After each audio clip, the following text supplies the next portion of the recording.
और मैं सही कर रहा हूं। लेकिन उस दिन मैंने पहली बार महसूस किया कि मैं कितना गलत बोलता था। काफी दिनों तक ये आवाजें, ये शिकायतें मेरे अंदर चलती रहीं। लेकिन धीरे धीरे करके एक दिन ये सारी आवाजें मेरे अंदर से समाप्त हो गईं। अब मैं भीतर से भी मौन हो गया। उस घने जंगल में बाहर से कोई कभी अपने आप से बात करते हुए देश जानने की कोशिश करो और एक नई मान्यता तैयार करो। तभी तुम अपने जीवन में सही ऊंचाइयों को छू पाओगे, अपने जीवन में उन ऊंचाइयों तक पहुंच पाओगे जिनकी तुम कल्पना करते हो। इतना कहकर वह गुरुवर शांत हो गए और उस लड़के को भी अभी समझ में आ चुका था कि वह अपने जीवन में बेवजह की चीजों से डर रहा था, जबकि उसे अपने विचारों से लड़ने की जरूरत थी और वह अपने आप से लड़ रहा था। उसने जाने अनजाने अपने मन में नकारात्मक विचारों की मान्यता तैयार कर ली थी, जिन पर वह आंख बंद करके भरोसा करने लगा था। किंतु उसे तो अपने सकारात्मक विचारों पर ध्यान केंद्रित करना चाहिए था। इसके बाद उस लड़के ने गुरुवर को प्रणाम किया और वापस घर ला आया। अब से वह दिन रात मेहनत करने लगा, खूब मन लगाकर पढ़ाई करने लगा, और जब उसके मन में कोई नकारात्मक विचार उत्पन्न होते तो वह उस नकारात्मक विचारों के पीछे का संदेश समझता और खुद से उन गलतियों को स्वीकार करता, जिससे उसके मन में सकारात्मक ऊर्जा का निर्वाह होता और अपनी कमजोरियों को ताकत बनाकर वह आगे बढ़ता जाता। तो दोस्तों, उम्मीद है इस वीडियो से आपको काफी कुछ सीखने को मिला होगा। दोस्तों, अगर हमारा मन खाली हो तो हम उसमें कुछ ऐसी चीज डाल सकते हैं, कुछ ऐसे विचार डाल सकते हैं जिससे हम अपने मन की बकबक को शांत कर सकते हैं। जो विचारों का सैलाब हमारे मन में चलता रहता है, उन्हें हम बहुत अच्छी तरह रोक सकते हैं। और दोस्तों, अगर एक बार मन की भागवत रुक जाए तो फिर हम मन से जो चाहे वो करवा सकते हैं। इसीलिए अगर आप मन की बकबक को शांत करवाना चाहते हो तो इस कहानी को आखिर तक जरूर सुनिएगा। एक नगर की बात है। उसे नगर में एक नौजवान युवक रहता था। उसका नाम विकास था। उसे एक समस्या थी और उसकी समस्या यह थी कि उसका मन हर समय भटकते रहता था। उसके मन में हर समय कोई ना कोई नकारात्मक विचार चलते रहते। उसके मन की बकबक कभी शांत नहीं होती थी। वह जब भी कुछ सोच कर करता तो कुछ अलग ही कर देता। कभी वह अपने अतीत के बारे में सोचकर पछताते था कि काश मैंने उसे समय को कुछ ऐसा कर दिया, नहीं होता उसे कम को वैसा कर दिया होता। या फिर वह अपने भविष्य के बारे में सोचता रहता और डरता रहता कि कहीं भविष्य में ऐसा हो गया तो क्या होगा, कहीं मैं असफल हो गया तो क्या होगा, अगर मुझसे कोई गलती हो गई तो लोग मेरा मजाक उड़ना शुरू कर देंगे। और ऐसे ही कई सारे नकारात्मक और असफलता से भरे विचार उसके मन में आते रहते। विकास हमेशा ही अपने विचारों में खोया रहता। वह अपने विचारों से मुक्ति पाना चाहता था। विकास चाहता था कि उसके मन में कोई भी फालतू विचार कभी भी ना आए, लेकिन हर समय विचारों का सैलाब उसके मन में उठाता ही रहता। इसीलिए जीवन में वह बहुत परेशान हो गया था। फिर एक दिन उसे किसी ने बताया कि यहाँ पास के ही जंगल में एक भिक्षु रहते हैं, उसके पास जाओ, वो तुम्हारे मानसिक समस्या का समाधान अवश्य कर देंगे। यह सुनकर विकास तुरंत ही भिक्षु के पास चला जाता है और अपनी सारी समस्या उन्हें बताता है। भिक्षु भी इसकी बातों को बड़े ही ध्यान से सुन लेते हैं और उसे कहते हैं कि तुम मुझसे क्या जानना चाहते हो। यह सुनकर विकास कहता है, ही गुरुदेव, मैं अपने मन को शांत व खाली करना चाहता हूं। मैं आपसे यह जानना चाहता हूं कि मन को खाली व शांत कैसे करते हैं। मेरा मन हर वक्त विचारों से भरा रहता है। मेरा ध्यान एक जगह लग ही नहीं पाता है, जिसके कारण मेरे हर काम में समस्या ए जाती है। मैं एक चीज करता हूं तो नकारात्मक विचारों के कारण दूसरी चीज पर पहुंच जाता हूं। मेरा मन एक जगह ठहरता ही नहीं है और यूं ही हर दिन मेरे मन में हजारों विचार चलते रहते हैं। और यह कब होता है, क्यों होता है, मुझे कुछ पता नहीं चलता। बहुत देर बाद मुझे एहसास होता है कि मैं क्या करने बैठा था और मैं क्या कर रहा हूं। गुरुदेव, मैं अपने मन को विचारों से खाली कर देना चाहता हूं। मैं चाहता हूं कि मेरे मन में एक भी विचार ना आए। जब मैं चाहूं तभी मेरे मन में विचार आए। भिक्षु ने कहा, किसी समस्या समाधान तभी निकाला जाता है जब हम उसे समस्या की जड़ तक पहुंच जाते हैं, समस्या को ठीक से समझते हैं और जानते हैं। आगे भिक्षु कहते हैं, जिस मन को तुम खाली करना चाहते हो, क्या तुमने उसे मन को कभी भी थोड़ा बहुत भी समझा है, जाना है ये सुनकर विकास ने कहा कि महाराज, मैंने अपने मन को जानने की बहुत कोशिश की है, लेकिन मैं जितना इसके बारे में जानता हूँ, मेरा मन उतना ही रहस्यमय हो जाता है।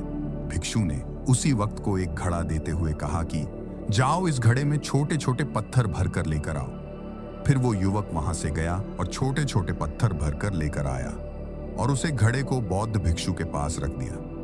फिर बौद्ध भिक्षु ने उसे वक्त से कहा कि इस घड़े को तुम अपना मन समझो और इस घड़े में भरे पत्थरों को अपने विचार समझो। अब इस घड़े में और पत्थर डालो उसे। वक्त ने घड़े में और पत्थर डालना शुरू किया, क्योंकि घर पहले से भरा हुआ था। पत्थर डालने के बाद बाकी सारे पत्थर नीचे गिरने लगे। भिक्षु ने उसे वक्त से कहा, रुको, जरा ध्यान से देखो, अब खड़े में पत्थर नहीं आ रहे हैं, बल्कि पत्थर नीचे गिर रहे हैं, क्योंकि ये एक खड़ा है। जो इसमें ए सकता था वो ए गया। अब इसमें और पत्थर नहीं आएंगे। अगर दूसरे पत्थर डालने हैं तो पहले वाले पत्थरों को निकलना होगा। ये सुनकर उसी वक्त ने कहा, गुरुदेव, मैं आपकी बात समझ गया हूं कि आप मुझे क्या बताना चाहते हैं। हमें अपने मैन को विचारों से ही खाली कर देना चाहिए।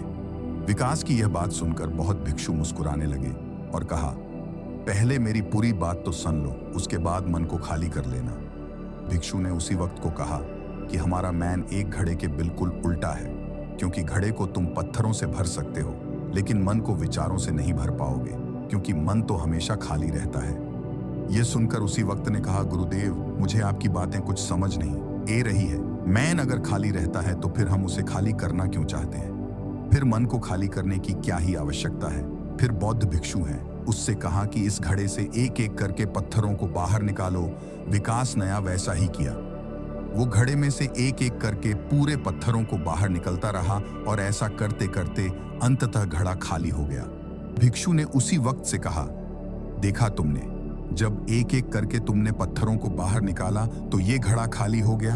अब तुम इस घड़े में कोई भी पत्थर डल सकते हो, दूसरे पत्थर डल सकते हो, या फिर उन्हें पत्थरों को दोबारा डल सकते हो, आधा भर सकते हो या फिर पूरा भी भर सकते हो। फिर वह युवक कहता है, गुरुदेव, मैं भी तो यही कह रहा हूं कि मुझे अपने मन को खाली करना है। ये तो एक पत्थर है जिसे आसानी से निकाला जा सकता है और घड़े को खाली किया जा सकता है, लेकिन गुरुदेव, मैं अपने मन को खाली कैसे करूं? फिर बहुत भिक्षु ने कहा, इस घड़े में एक पत्थर डालो और दो पत्थर निकालो। ये सुनकर उसी वक्त ने कहा, गुरुदेव, ये कैसे हो सकता है? जब इस घड़े में एक पत्थर होगा तो एक ही पत्थर निकलेगा, तो कैसे निकलेंगे? फिर बहुत भिक्षु ने उसे कहा, ऐसा नहीं हो सकता है तो ऐसा ही करो कि इस घड़े में तो पत्थर डालो और चार निकालो। विकास ने कहा, महाराज, ऐसा कैसे हो सकता है कि एक डालो तो दो निकल आएंगे, दो डालो तो चार निकल आएंगे? यह सुनकर बहुत भिक्षु तो चार निकल आएंगे। यह सुनकर बहुत भिक्षु ने कहा, यह घड़ा तो चमत्कारिक नहीं है, लेकिन तुम्हारा मन तो चमत्कारिक है। उसमें से अगर तुम एक विचार बाहर निकलती हो तो उसके साथ दो विचार आते हैं, और जब तुम उन दो विचारों को पढ़ते हो तो उसके साथ चार विचार निकलते हैं, और फिर ऐसा करते करते विचारों की एक लंबी श्रृंखला बन जाती है, और फिर तुम कहीं नहीं रुकते, एक के बाद एक विचारों को पढ़ते जाते हो। यह मिट्टी का घड़ा तो पत्थरों से भर जाएगा, लेकिन तुम्हारा कारण कभी नहीं भरता। वो हमेशा खाली है, लेकिन वह खाली नहीं करता।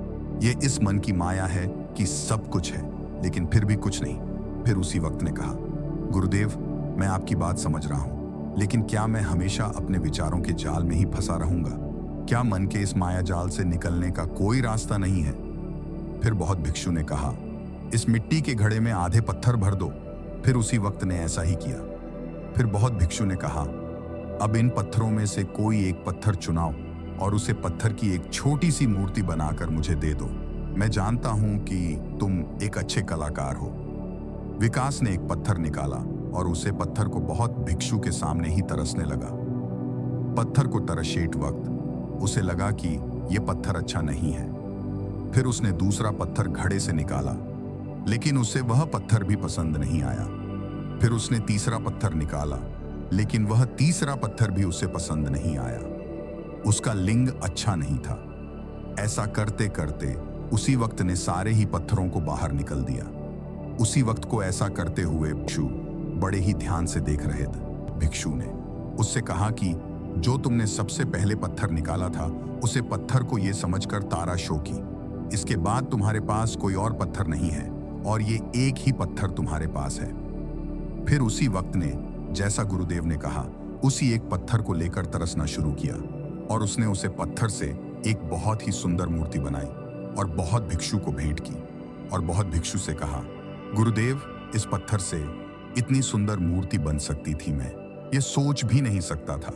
उसे युवक की बात सुनकर बहुत भिक्षु ने कहा कि जब तुम्हारे पास और कोई दूसरा विकल्प नहीं होता है, तब हम उसे विकल्प में ही संपूर्ण ऊर्जा लगाते हैं और उसी को सबसे बेहतर बनाते हैं। और जब हमारे पास कई सारे विकल्प होते हैं तो हम पत्थर चुनते भी नहीं और मूर्ति बनती भी नहीं।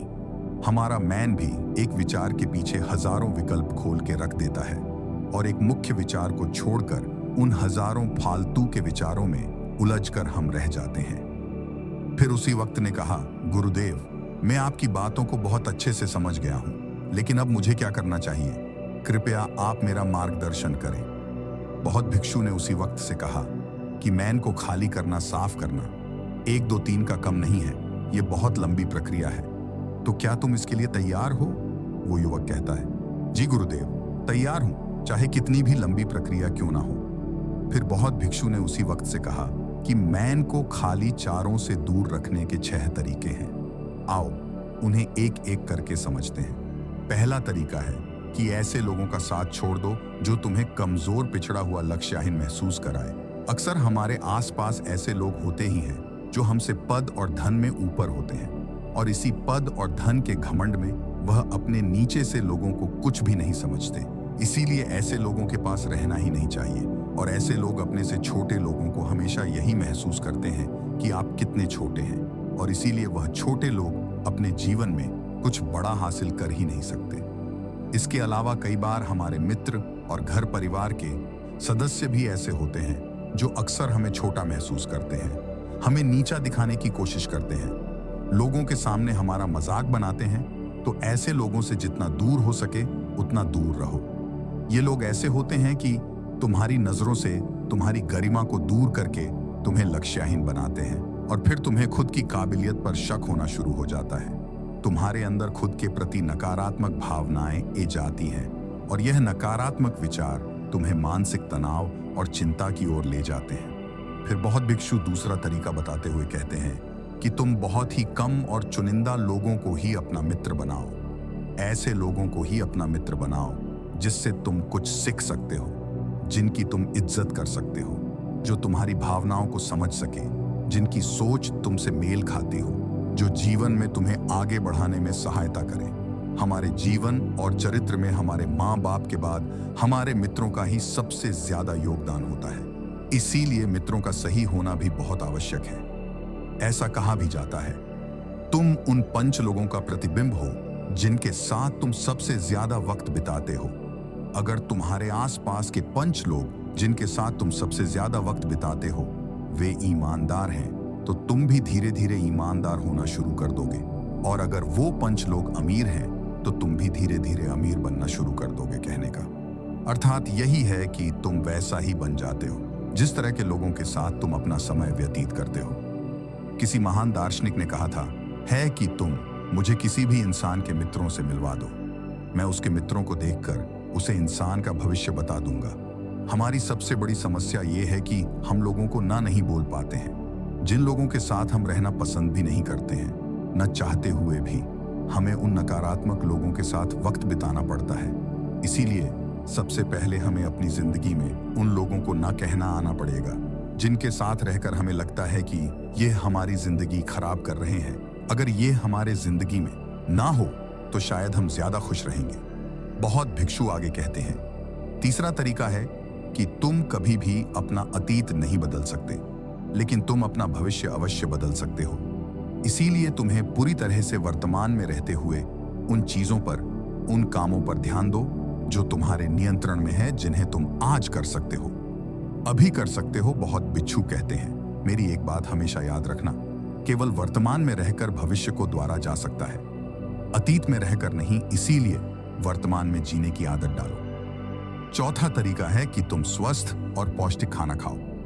हमारा शरीर ऊर्जा से चलता है और हम जैसा खाना खाएंगे वैसे ही ऊर्जा हमारे शरीर को मिलेगी। अगर हमारा शरीर स्वस्थ नहीं रहेगा तो हमारा मैन स्वस्थ कैसे रहेगा? जब शरीर कमजोर व बीमार रहता है तो मैन में कई सारे नकारात्मक विचार आते हैं और स्वस्थ शरीर में स्वस्थ दिमाग का वास होता है। इसीलिए शरीर को स्वस्थ भी मजबूत रखना हमारी जिम्मेदारी है। बहुत भिक्षु कहते हैं कि 5वां तरीका यह है कि रोज ध्यान करो। ध्यान करने का सबसे उपयुक्त समय सुबह या फिर रात को सोने से पहले होता है, लेकिन अगर तुम्हें ध्यान में गहरा जाना है तो सबसे उपयुक्त समय रात का ही होता है। रात में सोने से पहले ध्यान करने से नींद में भी सुधार होता है और बहुत गहरी नींद आती है। ध्यान करने के लिए तुम अपनी सांसों पर जीवन केंद्रित कर सकते हो या फिर तुम अपने मैन में उठने वाले विचारों पर भी अपना ध्यान केंद्रित कर सकते हो। मैन में उठने वाले विचारों पर ध्यान केंद्रित करने से ध्यान करने वालों का ज्यादा फायदा होता है, क्योंकि इसमें आसानी से गहरे ध्यान में उतारा जा सकता है। अगर तुम ध्यान नहीं कर सकते हो तो रोज खुद के साथ अकेले में वक्त बिताओ, खुद के व्यवहार को समझो, देखने की कोशिश करो कि मैन में किस तरह के विचार उठ रहे हैं और क्यों उठ रहे हैं। बहुत भिक्षु आगे बताते हुए कहते हैं, छठ तरीका है कि तुम नए नए जगह घूमने जा सकते हो, क्योंकि एक पुराने कहावत है कि एक लंबी यात्रा आपको 100 किताबों के बराबर ध्यान देती है। गौतम बुद्ध अपने जीवन काल में 9 महीने लगातार घूम रहे थे। उनके भ्रमण करने का यही कारण था कि नए नए जगह जाने से ज्ञान की प्राप्ति के साथ साथ मैन को एक नयापन भी प्राप्त होता है। नई जगह घूमने जाने पर हमारा मन उत्साहित रहता है। फिर बहुत भिक्षु कहते हैं, मैन के जाल में कभी मत फांसो, मैन को खाली करने की कोशिश मत करो। जीवन में ध्यान करना सीखो, अपने ध्यान को केंद्रित करो, अपने ध्यान में एकाग्रता लाओ और जीवन में जो कर रहे हो उसे पूरी मेहनत के साथ अंतिम समझकर करो। उसे कम को ऐसे करो कि उसके बाद तुम्हें और कुछ नहीं करना है। और जब फिर दूसरे विचार पर कार्य करो तो बस उसी पर कार्य करो, किसी तीसरे विचार पर नहीं। मैन के माया जाल से निकलना इतना आसान नहीं, लेकिन ध्यान करने से सब कुछ पाया जा सकता है। दोस्तों, आशा करते हैं आज के इस उसी पर कार्य करो, किसी तीसरे विचार पर नहीं। मन के माया जाल से निकलना इतना आसान नहीं, लेकिन ध्यान करने से सब कुछ पाया जा सकता है। दोस्तों, आशा करते हैं आज के इस कहानी से आपने जरूर कुछ ना कुछ मूल्यवान सीखा होगा। कहानी अच्छी लगी हो तो वीडियो को एक लाइक और चैनल को सब्सक्राइब जरूर कर दीजिएगा। मिलते हैं, तब तक के लिए धन्यवाद।